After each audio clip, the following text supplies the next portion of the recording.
A team of archaeologists at the University of Oregon have found one of North America's oldest human-occupied sites in southern Oregon. A team from the University of Oregon found an artifact in a cave that, based on what every textbook says, should not exist. The first dating results were so strange researchers assumed their equipment had failed. It had not. What they confirmed instead does not just rewrite the story of how humans reached the Americas, it burns the old story down completely. The find that broke the timeline. For most of the last century, the story of how humans first reached North America was considered settled. The accepted explanation was that a group of hunters known as the Clovis people crossed a land bridge from Siberia into Alaska around 13,000 years ago. They followed herds of mammoths and other large animals through an ice-free corridor that appeared as glaciers from the last ice age began to retreat. These early groups spread throughout the continent, leaving behind a distinctive style of stone spear point that archaeologists later discovered at sites across North America. According to this view, the Clovis people represented the first human presence in the Americas. The theory became known as Clovis First. For decades, Clovis First was more than just a popular explanation. It was treated almost like established fact. Archaeologists who presented evidence suggesting humans arrived earlier often faced intense criticism. Many researchers hesitated to publish findings that challenged the accepted timeline because the professional risks were significant. Academic reputations were built around supporting the Clovis model, while those who questioned it sometimes faced serious opposition. That began to change when a team of researchers from the University of Oregon investigated ancient rock shelters in south-central Oregon. Deep within these sites, they uncovered materials that produced dating results far older than expected. The findings were so surprising that the researchers initially suspected a mistake in their methods or equipment. They repeated the tests, examined different samples, and used additional techniques to confirm the results. Each time, the evidence remained the same. Humans had been present in North America more than 1,000 years before the Clovis culture appeared. This discovery became the first major challenge to the old timeline. As researchers studied other locations across the continent, more evidence emerged showing signs of human activity before Clovis. What began as a single unexpected discovery developed into a broader pattern that changed the way scientists understood the peopling of the Americas. The story of human arrival in North America turned out to be far more complex than once believed. The evidence had always been there, buried beneath the surface, waiting for new questions and deeper investigations to reveal it. Paisley Caves. The Paisley Caves are a row of dry rock shelters in south-central Oregon.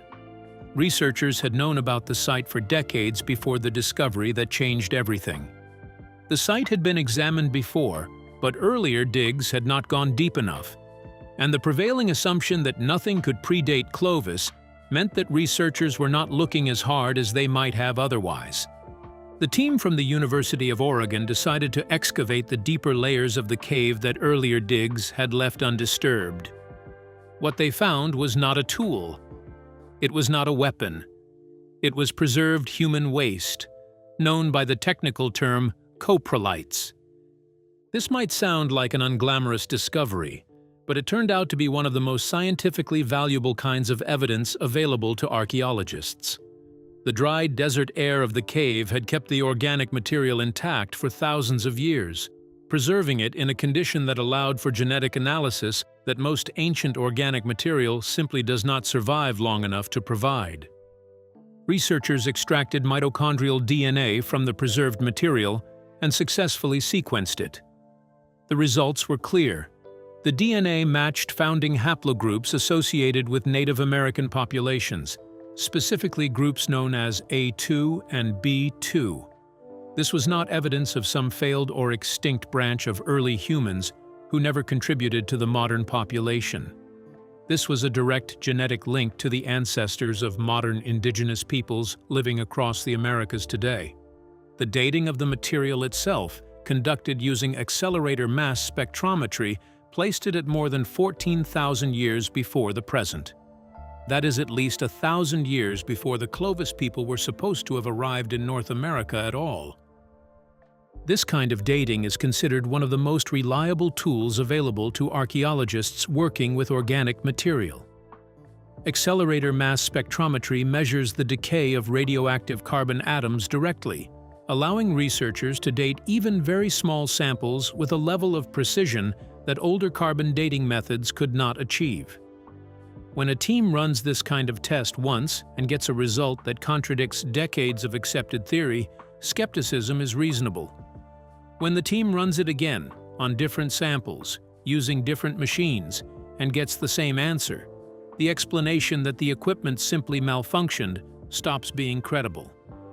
That is exactly what happened at Paisley Caves.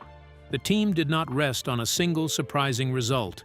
They tested and retested until the date held up against every reasonable challenge they could think to raise against their own findings. The Clovis first narrative depends on a clean story. The first people crossed the Bering Land Bridge around 13,000 years ago, and they were the founding population of the entire continent. Paisley Caves put a 1,000-year gap between that story and the truth on the ground. A single date from one cave could have been dismissed as a fluke, an error, a contaminated sample. Researchers who wanted to defend Clovis first had grounds to argue exactly that. But a second site was about to confirm the pattern, and this time the dating method left no room for argument. Rimrock, Draw Rock Shelter.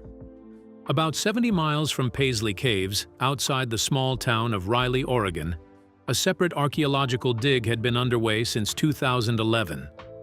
Dr. Patrick O'Grady led the excavation at a site called Rimrock Draw Rock Shelter, and what his team eventually found there turned the Paisley Caves discovery from an isolated anomaly into the beginning of a clear pattern. The site had a feature that made its dating essentially impossible to dispute.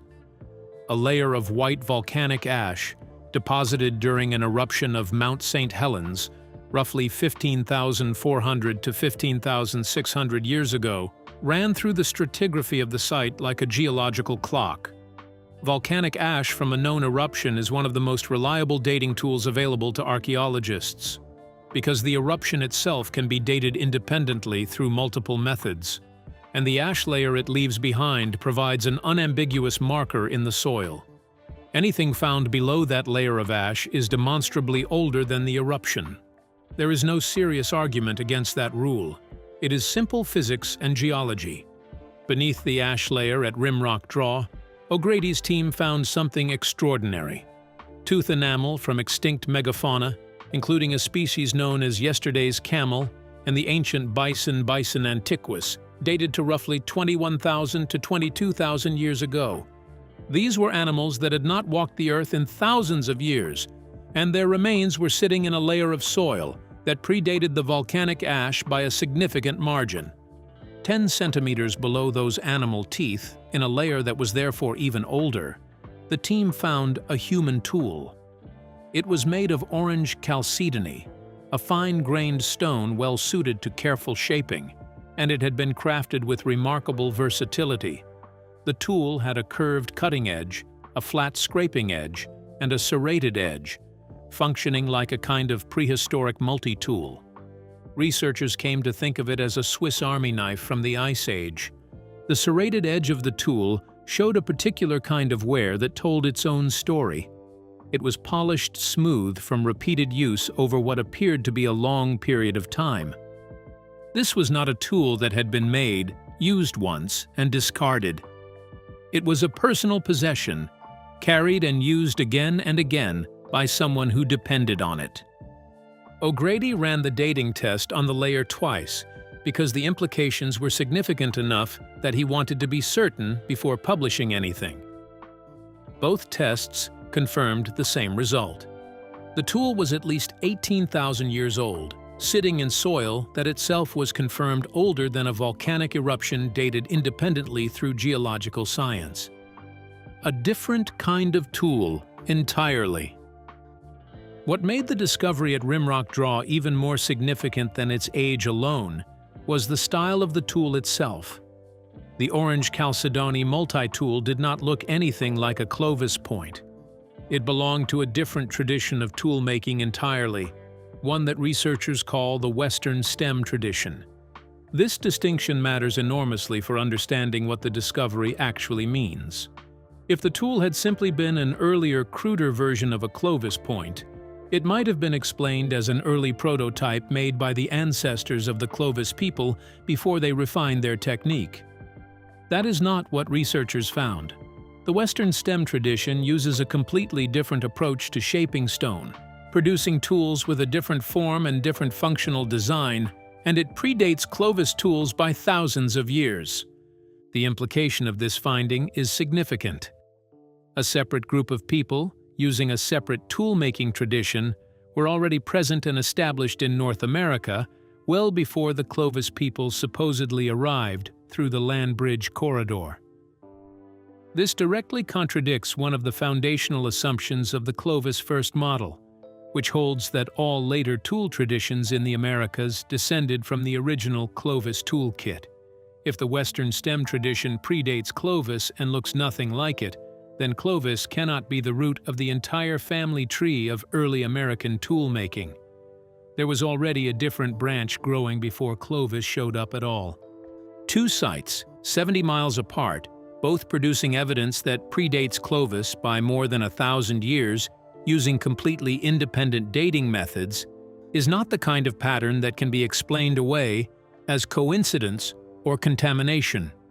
Oregon had delivered two separate, scientifically rigorous blows to a theory that had stood largely unchallenged for the better part of a century. But the most striking part of this story is that the evidence had actually been sitting in plain view decades earlier, in a completely different part of the country, and almost nobody had been willing to listen. The warning no one wanted to hear. Long before the discoveries at Paisley Caves and Rimrock Draw, a sandstone rock shelter in Pennsylvania held the same secret that Oregon would eventually confirm.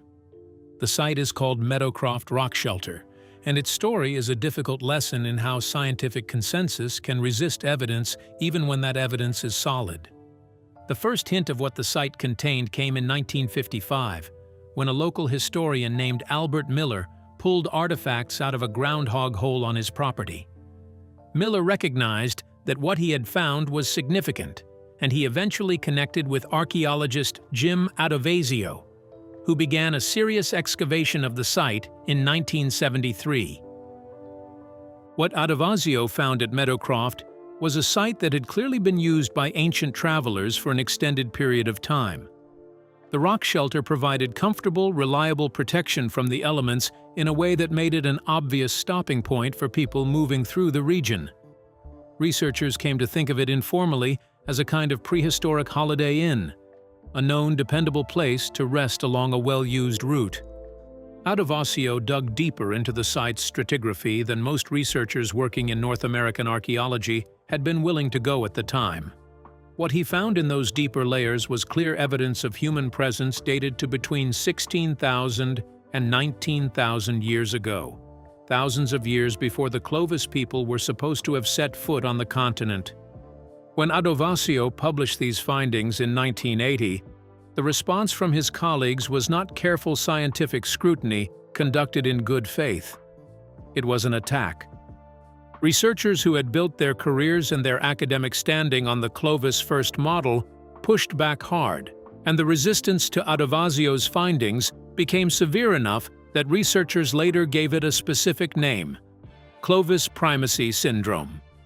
A survey of professional archaeologists found that only about 38% of them accepted Adovazio's dates as valid, despite the rigor of the excavation and the dating methods used. The resistance was not primarily about flaws in the evidence, it was about career preservation. An entire generation of academics had staked their professional reputations on a model that Meadowcroft directly contradicted, and accepting Adovazio's findings meant accepting that a significant portion of established scholarship needed to be reconsidered. For decades, Meadowcroft sat as an isolated, disputed claim, exactly the kind of single anomaly that skeptics could point to and dismiss. What Meadowcroft needed was a second voice, a confirming pattern from somewhere else, to make the evidence impossible to wave away. Oregon eventually provided exactly that. The Paisley Caves and Rimrock Draw discoveries did not just add new evidence to the record.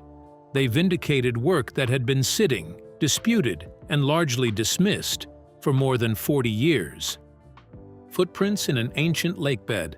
While Oregon was confirming what Pennsylvania had suggested decades earlier, a separate discovery in New Mexico was adding an entirely different and remarkably vivid kind of evidence to the growing picture. White Sands National Park sits on a field of pale gypsum dunes that was once the bed of an ancient lake called Lake Otero. Researchers working at the site found 61 human footprints pressed into the ancient lakebed sediment, preserved in a level of detail that made the discovery feel less like an abstract scientific finding and more like a direct window into a specific moment in the lives of real people who lived there. Humans first populated North America and how they arrived has long been a matter of spirited debate. The footprints showed toes. They showed the arches of feet. Among the prints were the smaller footprints of children, walking alongside the adults. This was not a single isolated mark in the mud. It was a snapshot of ordinary daily life. People walking across a lakeshore, doing whatever it was they were doing on an otherwise unremarkable day, never imagining that the marks of their feet would survive for tens of thousands of years. The significance of the footprints went well beyond their emotional impact. They represented an unambiguous sign of human presence at a moment in time when the standard textbook version of history claimed the entire continent was empty of people. The first dating results, published in 2021, used spiral ditch grass seeds found in the same sediment layer as the footprints. The results placed the prints at between 21,000 and 23,000 years old. Predictably, given the pattern that had already played out with Meadowcroft and would later play out with Oregon, critics pushed back hard. The specific argument against the dates centered on the possibility that the seeds could have absorbed older carbon from groundwater moving through the sediment, which would make the dating method unreliable, and the resulting dates artificially old. It was a fair scientific objection, and researchers took it seriously enough to pursue additional, independent confirmation. A third study, published in June 2025, used an entirely different dating approach, conifer pollen and wetland mud from the same stratigraphic layers, analyzed using methods that did not depend on the same potential groundwater contamination that critics had raised against the original seed dating. All three independent dating methods, using different materials and different techniques, converged on the same window of roughly 21,000 to 23,000 years ago. This kind of triple confirmation is rare in archaeology, and it is exactly the standard that skeptics of ancient dates usually demand before they will accept a finding as solid. White Sands met that standard. The scene preserved in the lakebed sediment included footprints running alongside the tracks of extinct Ice Age megafauna. Columbian mammoths and giant ground sloths moved through the same landscape that these ancient humans were walking across. The picture that emerges is not an abstraction. It is a specific Ice Age scene, with people and giant extinct animals sharing the same lakeshore more than 20,000 years before the date when the standard model claims anyone arrived on the continent at all. What makes White Sands particularly hard to dismiss is the nature of the evidence itself.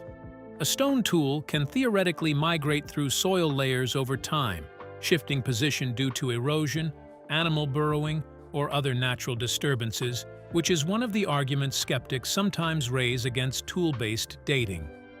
A footprint cannot do that. A footprint is a direct, undisturbed impression made by a foot pressing into soft ground at the exact moment that ground was still wet enough to hold a shape. The footprint and the sediment around it are part of the same event, dated by the same layer. There is no plausible mechanism by which a 21,000-year-old footprint could end up in sediment from a different and much later time period. The evidence is about as direct as archaeology gets. The question no one can answer: if Oregon, Pennsylvania, and New Mexico pushed the timeline back by thousands of years, a discovery in Southern California pushed it back by an amount so large that many researchers in the field have simply refused to engage with it. The discovery happened almost by accident. A construction crew building a freeway in Southern California unearthed the partial remains of a mastodon during routine excavation work.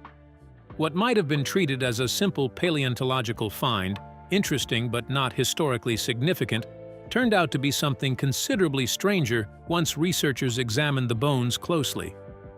The mastodon bones showed spiral fractures, a specific pattern of breakage that occurs when bone is broken while it is still fresh, while the marrow inside is still extractable and useful as a food source.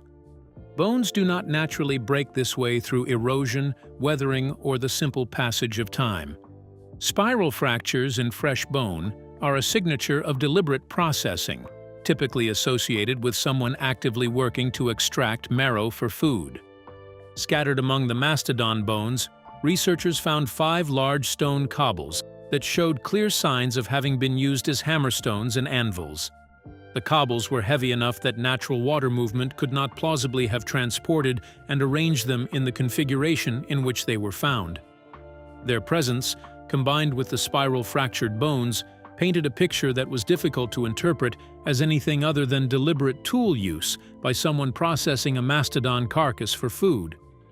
The dating result is where the discovery moves from significant to almost unbelievable by the standards of the existing field. Uranium-thorium dating, a method well suited to dating bone material over very long timescales, returned a result of 130,700 years ago. That number is not a typo, and it is not a rounding error from a more modest date. It places potential human activity in North America at a point in time hundreds of thousands of years older than what the most generous revised model, incorporating Oregon, Pennsylvania, and New Mexico, would suggest. It is roughly 5 times older than the oldest other accepted evidence of human presence on the continent. The mystery this creates is genuinely difficult to resolve. A date of 130,700 years ago predates the arrival of modern humans in the Americas by any model anyone has seriously proposed. It even predates the presence of Neanderthals in the region by any accepted timeline. Whoever broke open that mastodon's bones to get at the marrow inside was not a population that fits cleanly into any established category of early human migration into the Americas. Some researchers have speculated about other early hominin species that might have made the journey across continents and oceans long before any model currently accounts for, while others maintain that some natural process must explain the bone fractures and the stone placement, even though no one has produced a convincing natural explanation that fits all the details of the site. The reaction from most of the archaeological field has been to largely avoid engaging with the discovery at all. The implications are radical enough, and the threat to established careers and established models significant enough that many researchers have simply chosen not to address it directly, rather than open up a debate they are not prepared to have. The honest scientific position is that nobody currently has a satisfying explanation for who left those marks, and that gap in understanding is itself an important piece of information about how much remains unknown. A different way in. The accumulating evidence from Oregon, Pennsylvania, New Mexico, and California does more than push back a date on a calendar. It forces a serious reconsideration of how people actually got to the Americas in the first place, because the old story, a single tidy migration on foot through an ice-free corridor in the land bridge, does not hold up well against what the evidence actually shows. The Western STEM tools found in Oregon do not resemble the Clovis toolkit that supposedly came through that land corridor. If an entirely different tool-making tradition was already established in North America before Clovis arrived, then the people who carried that tradition must have gotten there by some route other than the one the Clovis first model describes. New evidence has pointed researchers toward a very different possibility: that early people reached the Americas by boat, moving along the coastline rather than walking through an interior corridor. The case for this alternative route starts with evidence from an entirely different part of the world. Stone tools found on the island of Crete have been dated to somewhere between 130,000 and 700,000 years ago. Crete has been separated from the mainland by open water for the entire span of that period.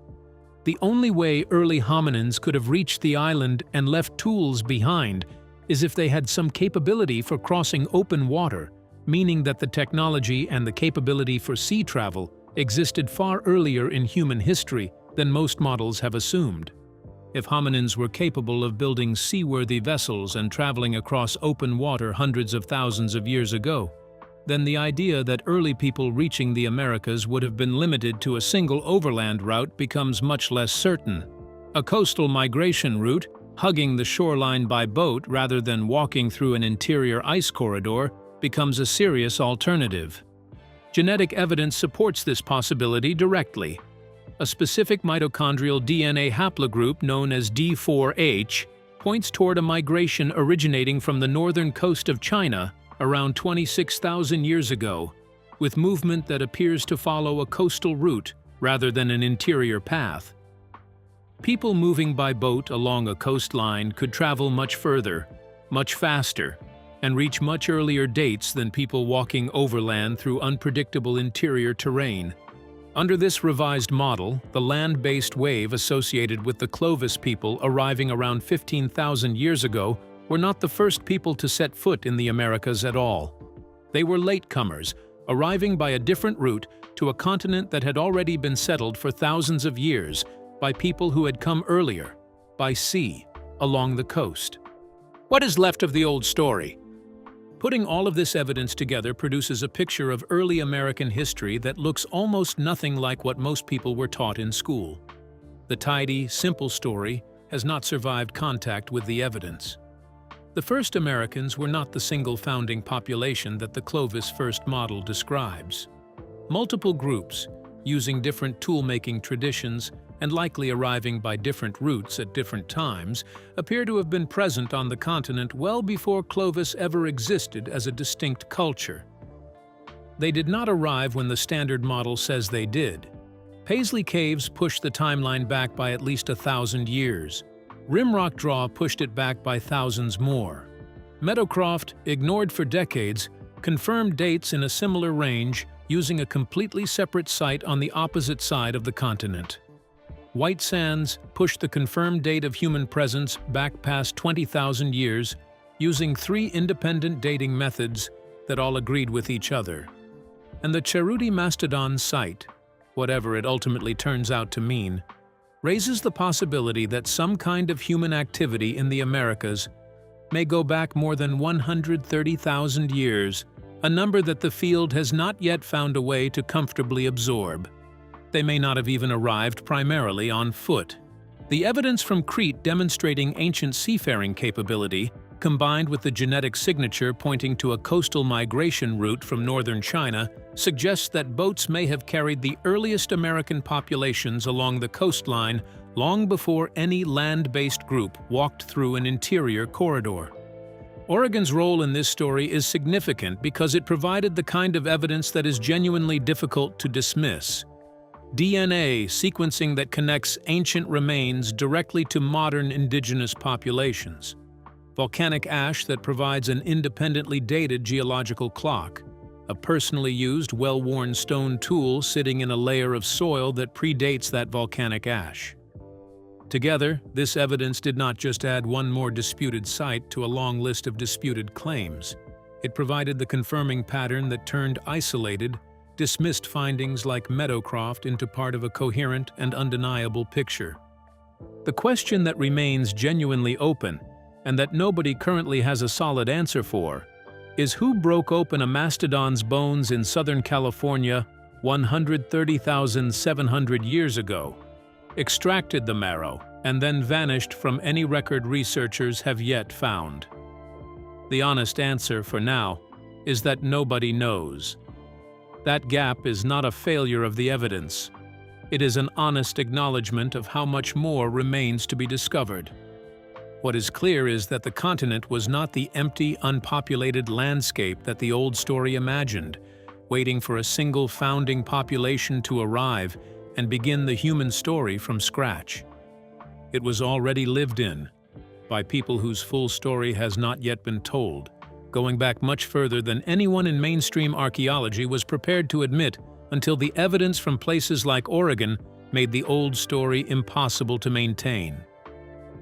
The history of the Americas is far older, far stranger, and far more tangled than the textbooks ever let on. Oregon did not just add one new date to the record.